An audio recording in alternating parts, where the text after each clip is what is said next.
तो शुरू करते हैं क्वेश्चन नंबर 4 को। इसमें हमसे बोला गया स्टेट ट्रू और false, if false write correct statement. मतलब हमें कुछ स्टेटमेंट्स गिवन है, यहाँ पर हमें बताना है इनमें से कौन सी ट्रू है कौन सी फॉल्स है। अगर स्टेटमेंट फॉल्स है तो हमें उसको करेक्ट करके लिखना है।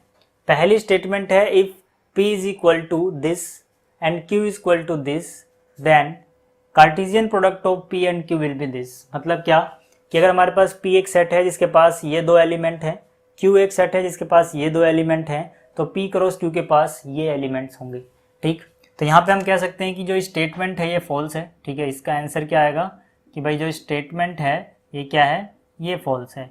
अब फॉल्स क्यों है? फॉल्स इसलिए है, फॉल्स है बिकॉज जो यहाँ पर कार्टेशियन प्रोडक्ट होगा P एंड Q का, उसके पास इसके अलावा भी कुछ एलिमेंट्स होंगे। देखो कार्टेशियन प्रोडक्ट में क्या मतलब है P एंड Q का, कि यहाँ पर हम P और Q के पास जो एलिमेंट्स हैं उनका एक ऑर्डर्ड पेयर बनाएंगे और उस पेयर में जितने भी पॉसिबल पेयर हैं वो सब लिखेंगे, जहाँ पर पहला एलिमेंट P से आएगा और दूसरा Q से आएगा। तो पहला अगर आप P से M लेते हो और यहाँ Q से N लेते हो तो एक तो ये हो गया। दूसरा पहला यहाँ से लेना है, मान लीजिए M लिया, और दूसरा यहाँ से भी M ले लो आप। इसके अलावा देखो यहाँ पर N है और यहाँ पर N है, तो ये N हो गया। फिर यहाँ से N लो, यहाँ से M लो, तो ये क्या हो गया N। ठीक है, यहाँ पर जबकि सिर्फ दो थे जबकि यहाँ पर 4 एलिमेंट आ रहे टोटल, तो ये करेक्ट स्टेटमेंट होगी इसकी। ठीक है, इसके बाद देखो जो इसका सेकंड पार्ट है, इसमें बोला गया if A and B are non empty sets then cartesian product of A and B is a non empty set of ordered pairs x, y such that x belong to A and y belong to B। ठीक है, तो यहाँ से हम बोल सकते हैं कि भाई ये स्टेटमेंट ट्रू है, क्योंकि अगर A और B दोनों ही नॉन एम्प्टी सेट होंगे तो जाहिर सी बात है इनका कार्टेशियन प्रोडक्ट जो आएगा वो भी एक नॉन एम्प्टी सेट होगा। ये मैंने आपको पिछली वीडियोस में बताया हुआ है, जहाँ पर जो पहला एलिमेंट होगा, जैसे कि पहले एलिमेंट को x बोला है, ठीक है, ये कहाँ से आएगा A से, तो यहाँ पर देखो पहला एलिमेंट यानी x A से बिलोंग कर रहा है, और जो दूसरा होगा वो B से आना चाहिए जो B से बिलोंग कर रहा है। मतलब जो स्टेटमेंट है इसमें कोई गलती नहीं है, बिल्कुल ट्रू है। इसी तरह से जो तीसरी स्टेटमेंट है इसमें हमसे बोला गया है if A is equal to this B is equal to this then A का कार्टेशियन प्रोडक्ट अगर हम निकालें B इंटरसेक्शन फाई के साथ तो वो एक फाई यानी कि नल सेट आएगा। तो जाहिर सी बात है ये स्टेटमेंट भी ट्रू है। ठीक है, आप समझ सकते हो कि भाई B का इंटरसेक्शन आप फाई के साथ निकालोगे तो फाई आएगा। नल सेट के साथ किसी और सेट का इंटरसेक्शन नल सेट ही होता है। ठीक है, आप इसका कार्टेशियन प्रोडक्ट निकालोगे। ठीक है, अगर आपके पास ऐसे दो सेट हैं जिसमें से कोई एक भी एम्प्टी सेट है तो उनका कार्टेशियन प्रोडक्ट भी एम्प्टी सेट आता है, या तो दोनों ही एम्प्टी हो तब भी एम्प्टी आएगा, कोई एक सेट एम्प्टी हो गया भले ही दूसरा हो ना हो तब भी उनका जो कार्टेशियन प्रोडक्ट है वो एम्प्टी सेट ही आता है। मतलब जो स्टेटमेंट है ये ट्रू है। ठीक, तो ये था क्वेश्चन नंबर 4। अब बात करते हैं क्वेश्चन नंबर 5 की। अब देखो जो क्वेश्चन नंबर 5 है इसमें हमें दिया गया है एक सेट A जिसके पास दो एलिमेंट है -1 और 1, और हमें फाइंड आउट करना है A क्रॉस A, मतलब इनका ऑर्डर्ड ट्रिपलेट। तो ऑर्डर ट्रिपलेट निकालने के मैंने आपको दो तरीके बताए थे जब मैंने इस चैप्टर का आपको इंट्रोडक्शन दिया था। पहला तरीका था एक बार में सारा निकाल लो। दूसरा तरीका क्या था? दूसरा तरीका था कि पहले आप ऑर्डर्ड पेयर निकालो, मतलब 2 का। ठीक है, जब ये वैल्यू आपको मिल जाए उसके बाद आप एक और से यहाँ पे कार्टेशियन प्रोडक्ट निकाल लो। ये पूरा क्या बन जाएगा? देखो अगर मैं इसको हटा दूँ तो ये पूरा क्या है? Order triplet. लेकिन मुझे क्या करना है? पहले ऑर्डर्ड पेयर इन दोनों का निकालना है बस। ठीक, तो देखो इसकी वैल्यू क्या आएगी वो लिखो। A की वैल्यू ये रही। ठीक है, ये एक सेट है जिसमें -1 1 दो एलिमेंट हैं। इस A की जगह ये लिखा। कार्टेशियन प्रोडक्ट इसकी वैल्यू लिखेंगे भाई -1 1। ठीक, जब ये आ जाएगा तब उसका कार्टेशियन प्रोडक्ट निकालेंगे इस वाले सेट यानी A के साथ। ठीक, तो ऐसे ज़्यादा आसान रहता है, एक बार में निकालने में कई बार गलती हो जाती है। ठीक, तो यहाँ पे हम क्या करेंगे? देखो पहले इनका, अब ये भी एक सेट है ये भी एक सेट है, इनका कार्टेशियन प्रोडक्ट भी एक सेट होगा। ठीक है, तो उसको हम इसमें लिखेंगे। तो यहाँ से -1 -1। ठीक है, पहला आया -1 -1, उसके बाद फिर -1 +1, क्योंकि पहला यहाँ से लेना दूसरा यहाँ से लेना। ठीक है ना, ऑर्डर पेयर बनाना है। फिर 1 -1, उसके बाद 1 1। ठीक, ये पूरा हो गया। तो ये सेट है एक जो इसका आंसर आया है। ठीक है, अब इस पूरे का कार्टेशियन प्रोडक्ट लेना है हमें, किसके साथ? इसके साथ, -1 1। ठीक, हम क्या करेंगे, देखो यहाँ पर इतने को एक एलिमेंट मानेंगे, इसको एक एलिमेंट, ठीक है, इसको एक, इस पूरे को एक मान के चलना है। तो यहाँ से जब इसका इसके साथ सारे ऑर्डर पेयर बनाएंगे तो पहला एलिमेंट यहाँ से, दूसरा एलिमेंट यहाँ से, ठीक है, जितने पॉसिबल बन सकते हैं सब बना दो। तो यहाँ से देखो इसको मैंने लिया -1 ठीक है, इसका इस -1 के साथ, तो ये हो गया पहला एलिमेंट ट्रिपलेट का। उसके बाद -1 जाएगा इसके साथ, -1 यहाँ पर क्या है +1, ठीक। उसके बाद देखो ये दोनों के साथ हो गया। अब इसकी बारी आएगी -1 1 -1 फिर ये -1 1 +1 -1 अब इसकी बारी आएगी 1 -1 इसके बाद देखो 1 -1 इसके साथ हो गया। अब ये चीज़ जाएगी 1 के साथ, तो क्या हो जाएगा -1 और वहाँ पे क्या है 1, ठीक। इसका भी हो गया। अब इसकी बात करेंगे तो 1 1 -1 1 1 -1 और उसके बाद ये 1 1 1 1 1 1, ठीक है। ये एक सेट है तो यहाँ से बंद कर दो। तो ये क्या है, ये जो आया लास्ट में ये है इसकी वैल्यू, ठीक है। शुरुआत हमने यहीं से की थी। तो ये था क्वेश्चन नंबर 5। अब बात करते हैं क्वेश्चन नंबर 6 की। अब देखो जो क्वेश्चन नंबर 6 है इसमें हमसे बोला गया है if cartesian product of A and B is this find A and B. मतलब ए और बी का कार्टेशियन प्रोडक्ट दिया गया है जिसमें जो एलिमेंट आते हैं वो है a, x, a, y, b, x and b, y। हमें a और b फाइंड आउट करना है। तो इसका सॉल्यूशन हम कैसे करेंगे, देखो यहाँ पर सिंपल सा हम लिख सकते हैं भाई कि अगर इनका कार्टेशियन प्रोडक्ट ये है तो जो इसमें से पहले एलिमेंट है यानी कि जो कोमा से पहले लिखे हुए हैं ये कहाँ से आए होंगे, ये बिलोंग करते होंगे इस पहले वाले को यानी सेट ए को। और जो दूसरा है एक्स वाई जो भी है ये, ठीक है, ये कहाँ से बिलोंग करता होगा, इस बी से, क्योंकि इनकी डेफिनेशन ही यही होती है कि कार्टेशियन प्रोडक्ट में पहला एलिमेंट पहले सेट से आता है, दूसरा दूसरे से। यानी कि सेट ए से कौन कौन आया होगा, ए। अब यहाँ पर भी ए है तो ए को हम रिपीट नहीं करेंगे, एक ही बार लिखेंगे। यहाँ भी बी है, यहाँ भी बी है, तो रिपीट नहीं करेंगे, एक ही बार लिखेंगे। तो सेट ए में ये 2 एलिमेंट होंगे। इसी तरह से बी की बात करूँ मैं तो जो दूसरा एलिमेंट है वो बी से आया होगा यानी कि एक्स वाई तो क्या है यहाँ पे एक्स कोमा वाई, ठीक है, क्योंकि रिपीट यहाँ पे नहीं करना है। तो ये हो गया क्वेश्चन नंबर 6। उम्मीद है आपको ये समझ में आ गया होगा। अब बात करते हैं क्वेश्चन नंबर 7 की। अब देखो जो क्वेश्चन नंबर 7 है इसमें हमें 4 सेट दिए गए हैं A B C and D और हमसे बोला गया वेरीफाई करने को पहली ये कंडीशन और दूसरी ये कंडीशन। तो पहली कंडीशन की बात करते हैं। देखो पहली कंडीशन में क्या क्या वेरीफाई करना है, पहली कंडीशन में वेरीफाई करना है कि A cross B intersection C बराबर आता है A cross B intersection A cross C, ठीक। तो यहाँ से देखो हम क्या करेंगे, सबसे पहले इसकी वैल्यू निकाल लेते हैं भाई कि ए क्रॉस बी इंटरसेक्शन सी की वैल्यू क्या आएगी, ठीक है। तो मैं यहाँ पे LHS से शुरू कर रहा हूँ। पहला पार्ट, पहले पार्ट में LHS में क्या है, ए क्रॉस बी इंटरसेक्शन सी। ए की वैल्यू क्या है 1,2, तो ए की जगह मैंने लिख दिया 1,2। इसका कार्टेशियन प्रोडक्ट निकालना है किसके साथ, बी इंटरसेक्शन सी। तो यहाँ पर देखो बी और सी के इंटरसेक्शन में क्या क्या आ रहा है। तो इंटरसेक्शन में क्या आएगा, देखो 1 2 3 4 है, यहाँ पे 5 6 है, कुछ भी कॉमन नहीं है, तो मतलब ये एक एम्प्टी सेट होगा। अब आप किसी भी सेट का एम्प्टी सेट के साथ कार्टेशियन प्रोडक्ट निकालोगे तो उसका आंसर एम्प्टी सेट आता है, आपको याद रखना है। तो ये नॉन एम्प्टी सेट था, इसका कार्टेशियन प्रोडक्ट निकाला एम्प्टी सेट के साथ, क्या आया, एक एम्प्टी सेट, ठीक। तो ये LHS हो गया इसका। अगर मैं बात करूँ इसके RHS की, तो RHS में क्या है, ए और बी का कार्टेशियन प्रोडक्ट जो भी आएगा उसका इंटरसेक्शन लेना है ए और सी के कार्टेशियन प्रोडक्ट के साथ। तो पहले ए और बी का कार्टेशियन प्रोडक्ट निकालते हैं भाई, ए और बी, ठीक है। ए यहाँ पर है, बी यहाँ पर है, तो पहला एलिमेंट ए से लेना है और दूसरा बी से लेना है, सारे के सारे ऑर्डर पेयर बना देने, ठीक।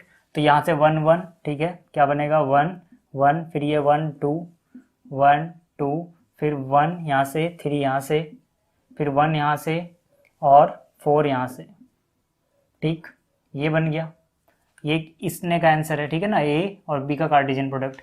इंटरसेक्शन ऐसे रहने दो, ए और सी का निकालो, ए और सी, ठीक। ए के पास 1 2 है, सी के पास 5 6 है, तो यहाँ से 1 5 क्या आ जाएगा 1 5, फिर वहाँ से 1, वहाँ से 6, 1 6, और फिर क्या आएगा, फिर यहाँ से 2 5 2 6, ठीक है, 2 5 और 2 6, ये हो गया। ठीक है, अब देखो यहाँ पर कोई भी चीज़ एक जैसी नज़र नहीं आ रही, ठीक है, यहाँ पर कोई भी चीज़ इससे मैच नहीं करती है। मतलब अगर मैं इनका इंटरसेक्शन लूँगा तो मुझे वो एलिमेंट चाहिए होंगे जो दोनों में हो। कुछ भी ऐसा नहीं है दोनों के पास है, मतलब जो इनका इंटरसेक्शन आएगा वो एक एम्प्टी सेट होगा। तो यहाँ से आप देख सकते हो LHS को सोल्व किया एम्प्टी सेट आया, RHS को सोल्व किया एम्प्टी सेट आया। तो ये वेरीफाई हो गया कि LHS बराबर आ गया है RHS के। ठीक, तो ये था इसका पहला पार्ट। अब बात करते हैं इसके दूसरे पार्ट की। अब देखो जो इसका दूसरा पार्ट है, यहाँ पे हमें दिखाना है ये चीज़, ठीक है, वेरीफाई करना है कि A और C का जो कार्टेशियन प्रोडक्ट आएगा वो सबसेट होगा B और D के कार्टेशियन प्रोडक्ट के। ठीक है, तो यहाँ पे दूसरे पार्ट की बात करते हैं। ठीक है, सबसे पहले क्या निकालेंगे, A और C का कार्टेशियन प्रोडक्ट। तो A और C का कार्टेशियन प्रोडक्ट क्या होगा, A और C अभी हमने निकाला था 1 5 1 6, ठीक है, 1 5 1 6, उसके बाद 2 5 2 6, ठीक है, 2 5 2 6, ये कार्टेशियन प्रोडक्ट किसका हुआ, A और C का। अब इसको हमें क्या दिखाना है, सबसेट है B और D के कार्टेशियन प्रोडक्ट का। तो B और D का कार्टेशियन प्रोडक्ट निकालो पहले। ठीक, तो यहाँ पे हम क्या बोलेंगे, देखो पहला एलिमेंट B से और दूसरा D से, तो 1 फिर D से 5, तो यहाँ से आ जाएगा 1 5, जो इसका 1 है ये पहले सबके साथ बना दो, 1 5 फिर 1 6 फिर 1 7 फिर 1 8, ठीक है, 1 8, 1 का काम खत्म हो गया। अब जो ये 2 है इसका सबके साथ बना दो, मतलब क्या, 2 5 2 6 2 7 और 2 8, फिर 2 का काम खत्म, 3 का सबके साथ बना दो पेयर, ऑर्डर्ड पेयर, ठीक है, पहला 3 दूसरा वहाँ से, 3 5 3 6 3 7 3 8। अब इसके बाद क्या करूँ, जो ये 4 है इसका सबके साथ बनाओ, तो 3 4 5 4 6 फिर 4 7 और फिर 4 8, ठीक है, तो ये सारा हो गया। अब आप यहाँ पर देख सकते हो कि जो A और C का कार्टेशियन प्रोडक्ट है इसके पास जितने एलिमेंट है सबके सब यहाँ पे मिल रहे हैं। ठीक है, मतलब कि जैसे कि यहाँ पे 1 5 है, तो यहाँ पे आप देखो आपको क्या मिल जाएगा, 1 5, ठीक, यहाँ पे 1 6 है तो यहाँ से आपको क्या मिल रहा है, 1 6, यहाँ 2 5 है तो यहाँ से आपको 2 5 भी मिल गया, यहाँ 2 6 है तो यहाँ पर 2 6 भी मिल गया। मतलब मैं कह सकता हूँ एज फॉर ऑल, ठीक है, as for all x, y belongs to A cross C, ठीक है, जितने भी x y के पेयर हमें यहाँ पे A क्रॉस C में मिल रहे हैं, ठीक है, ये इम्प्लाई कर रहे हैं कि x क्रॉस y बिलोंग करेगा, पक्की बात है, B क्रॉस D से भी, ठीक है, B क्रॉस D से भी। मतलब जो भी एलिमेंट यहाँ से आपको मिला, ठीक है, वो सारा इसमें है। तो इससे क्या पता लगता है, इससे पता लगता है कि जो A और C का कार्टेशियन प्रोडक्ट आएगा वो एक सबसेट होगा जो B और D का कार्टेशियन प्रोडक्ट आएगा उसका। ठीक है, क्योंकि सबसेट की डेफिनेशन यही है कि अगर इसके सारे एलिमेंट जो बिलोंग करते हैं ये इम्प्लाई हो जाए कि वो सारे के सारे इसमें भी हैं, तो ये इसका सबसेट हो जाएगा। ठीक है, चैप्टर 1 में आपने पढ़ा था। तो ये हो गया क्वेश्चन नंबर 7। अब बात करते हैं 8 की। अब देखो जो क्वेश्चन नंबर 8 है इसमें हमें 2 सेट गिवन है, एक है सेट A, दूसरा है B। ठीक है, A के पास है 1 और 2 और B के पास है 3, 4। हमसे बोला गया right A cross B, how many subset does A cross B have, list them. मतलब क्या है, हमें 2 सेट गिवन है, हमें लिखना है A और B का कार्टेशियन प्रोडक्ट, फिर बताना है कि इसके कार्टेशियन प्रोडक्ट के पास कितने सबसेट्स हैं और उन सबसेट्स की हमें लिस्ट भी बनानी है। ठीक, तो यहाँ पर क्या है, हमें निकालना है A और B का कार्टेशियन प्रोडक्ट सबसे पहले। ठीक, अब देखो A एंड B का कार्टेशियन प्रोडक्ट का मतलब क्या हुआ कि भाई यहाँ पे हमें ऑर्डर्ड पेयर बनाने हैं, पहला एलिमेंट यहाँ से दूसरा यहाँ से, तो 1 3, ठीक है, पहला क्या हो गया 1 3, फिर क्या हुआ 1 4, उसके बाद क्या होगा 2 3 और फिर 2 4। तो ये हो गया इसका कार्टेशियन प्रोडक्ट। ठीक है, अब हमें बताना है कि कितने सबसेट होंगे इसके पास, how many subset does A cross B have. ठीक, तो यहाँ पे हम लिखेंगे number of subset, number of subsets of A cross B is equal to, देखो किसी भी सेट के कितने सबसेट बनते हैं उसका फॉर्मूला क्या होता है, 2n। ठीक है, 2n। n क्या होता है, जिस सेट का हम सबसेट निकाल रहे हैं उस पर कितने नंबर ऑफ एलिमेंट हैं। तो यहाँ पर हम a क्रॉस b इसके सबसेट की बात कर रहे हैं, तो इसके पास 1 2 3 4 एलिमेंट हैं, मतलब नंबर ऑफ सबसेट क्या हो गया, यानी कि वैल्यू हो गई 4 यानी 2 की पावर 4 यानी कि 16। तो हम कह सकते हैं कि जो कार्टेशियन प्रोडक्ट होगा a और b का, यहाँ पर टोटल 16 सबसेट होंगे। अब हमें लिस्ट भी बनानी है, तो हम लिखेंगे all subsets is equal to, कौन कौन से सबसेट बनेंगे। देखो सबसेट बनने का सिंपल सा तरीका क्या है, पहले आप सिंगल सिंगल को उठाओ और उनका सेट बना दो। ठीक है, जैसे कि मैंने सिर्फ 1 और 3 को उठाया और इससे एक सबसेट बन गया। ठीक, ये देखो ये जो होगा ये इसका सबसेट होगा, क्योंकि ये पूरा का पूरा इसमें कहीं ना कहीं मिलता है। इसी तरह से फिर आप क्या करो, 1 और 4 ले लो। ठीक है, अभी सिंगल सिंगल की हम बात कर रहे हैं, तो 1 और 4 एक दूसरा सबसेट हो गया इसका। ठीक, इसी तरह से यहाँ से 2 3 लो, ये तीसरा सबसेट हो गया, क्योंकि ये अगर एक पूरा सेट है तो ये पूरा का पूरा इसमें है। ठीक, और इसी तरह से यहाँ पे 2 और 4 ले लो, ये जो सेट है इसका एलिमेंट जो है वो यहाँ से मिल जाएगा, पक्की बात है। तो ये पहले 4 सबसेट बने जो सिंगल सिंगल वाले हुए। ठीक, इसके बाद आपको क्या करना है, 2 2 एलिमेंट उठाने। ठीक है, जैसे 1 2। ठीक, तो ये दोनों उठाया मैंने, तो यहाँ पर क्या क्या आया, 1 3 और फिर 1 4। ठीक, अब इसको आप फिक्स रखो और चेंज करते जाओ, इसके साथ फिर ये वाला ले लो। ठीक, तो मतलब ये हो गया अगला, फिर अगला सबसेट क्या होगा, इसको लेना है 1 3 और फिर यहाँ से क्या हो जाएगा 2 3। ठीक, तो ये हो गया एक और। अब क्या करो, इसको फिक्स रखो। ठीक है, यानी कि इसको हमें फिक्स रखना है, अब इसके साथ ये वाला ले लेना है 1 3 और 2 4। तो यहाँ पे आ जाएगा 1 3 और क्या आ जाएगा 2 4। ठीक है, अब ये कितने हो गए, 1 2 3। ठीक, तो अब इसका हमने इसके साथ बना लिया। अब देखो इसको हटाओ, अब क्या करो, अब इसको फिक्स करो, आगे बढ़ते जाओ, इसका इसके साथ एक और बन जाएगा। ठीक, तो यहाँ पे क्या है 1 4 और 2 3, इसका इसके साथ हो गया, अब इसका इसके साथ ले लो। ठीक, मतलब क्या कि यहाँ पे 1 4 है, ये जो 1 और 4 है इसका 2 4 के साथ लेना है। ठीक, तो ये एक और सबसेट हो गया। अब इसका बन गया, अब यहाँ पे आ जाओ, अब इसका इसके साथ ले लो। ठीक है, तो यहाँ से 2 3 2 4 हो जाएगा, ये क्या हो जाएगा 2 3 और क्या हो गया 2 4, मतलब कि 2 2 वाले भी बन गए। ठीक है ना, जिसमें आपने 2 2 लिए। शुरुआत में आपने क्या किया, एक एक लिया, उनसे छोटे छोटे सेट बनाए जो कि इसका सबसेट होंगे, फिर आपने 2 2 उठाया यहाँ से। ठीक है, उनके बना दिए। अब क्या बचा, आप 3 3 उठा लो भाई। ठीक है, 3 3 कैसे उठाओगे, देखो पहले शुरुआत के 3 ले लेते हैं, पहले शुरुआत के 3, मतलब क्या हो गया ये 1 3। एक बार मैं देख लूँ स्क्रीन में आ रहा है कि नहीं। ठीक है, ठीक है, तो 1 3 और ये 1 4 और ये 2 3। ठीक है, ये 3 वाला एक हो गया। अब इसके बाद ये दोनों फिक्स रहने दो, इसे हटाओ, ये ले लो, यानी 1 2 3, ये भी इसका सबसेट बनेगा। तो यहाँ से क्या आया 1 3 और 1 4 और 2 4। ठीक है, ये हो गया। अब देखो शुरुआत में इसका इसका इसका ये 3 बने थे, फिर ये 3 बने। अब क्या होगा, अब आप इन तीनों को ले लो। ठीक है, ये भी एक सबसेट होगा इसका। तो यहाँ से कौन आया 1 4 2 3 और 2 4। ठीक है, और क्या हो जाएगा, अब देखो क्या बचा, गिन लेते पहले कितने हो गए, 1 2 3 4, ये 5, ये 6, ये 7, ये 8, ये 9, ये 10, फिर ये 11, फिर ये 12, फिर ये 13। ठीक, 13 हो गए हैं।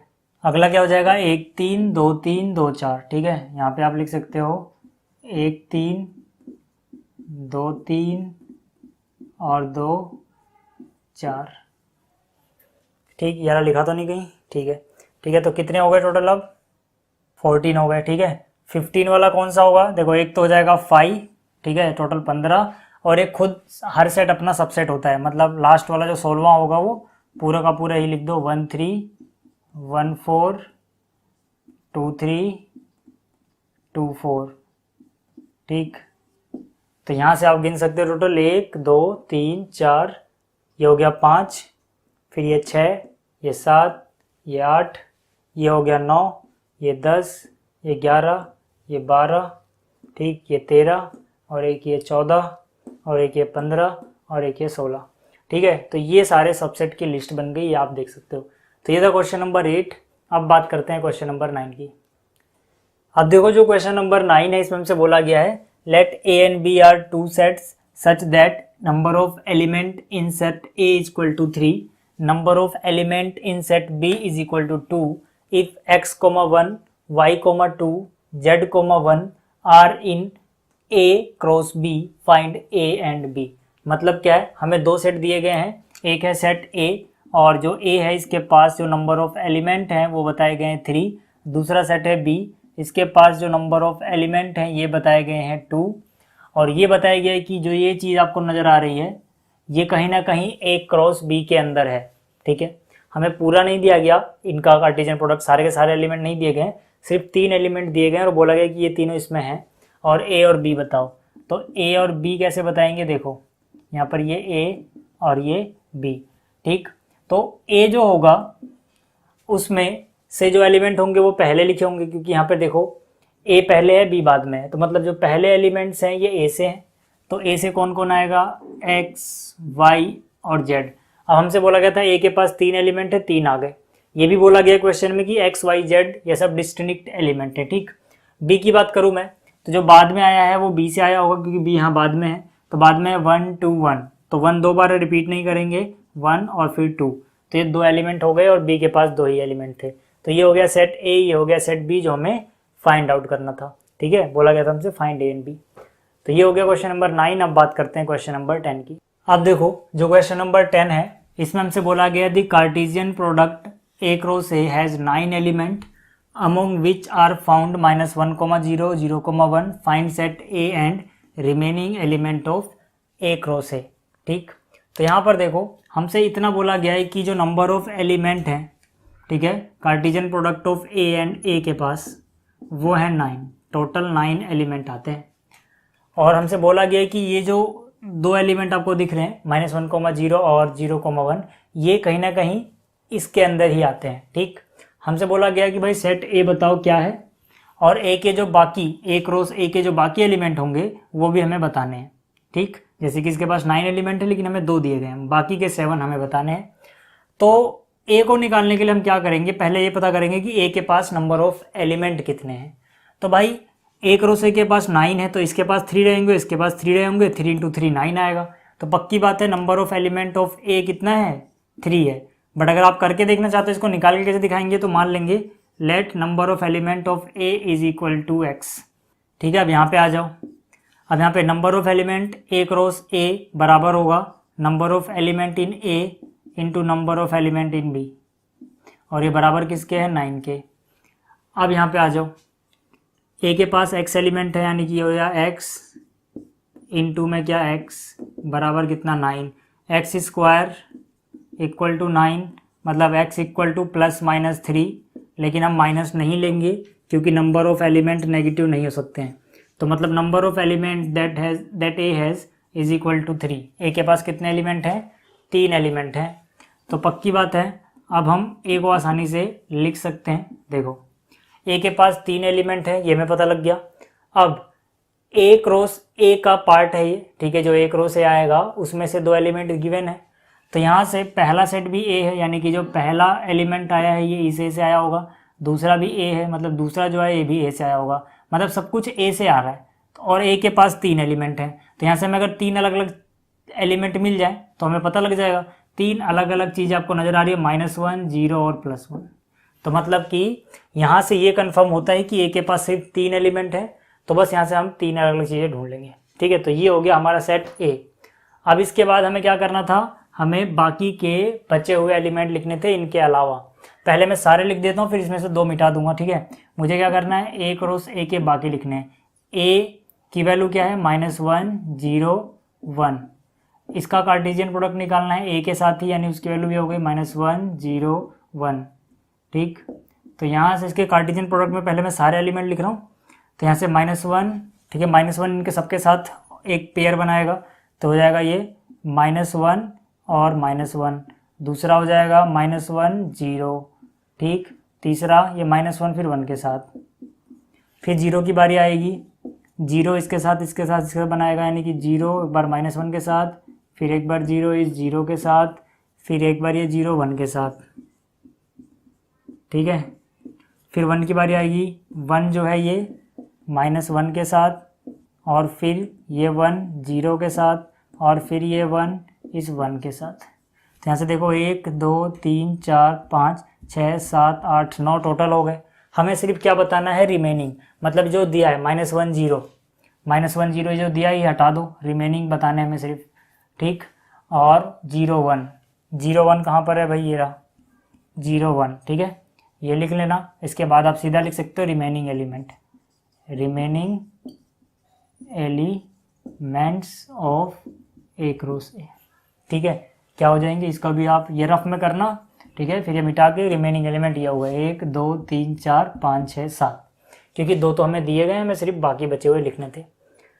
तो यहाँ से आपको समझ में आ गया होगा इसको हम कैसे करेंगे। तो इस वीडियो में इतना ही, जल्दी मिलते हैं अगली वीडियो में। Thanks for watching.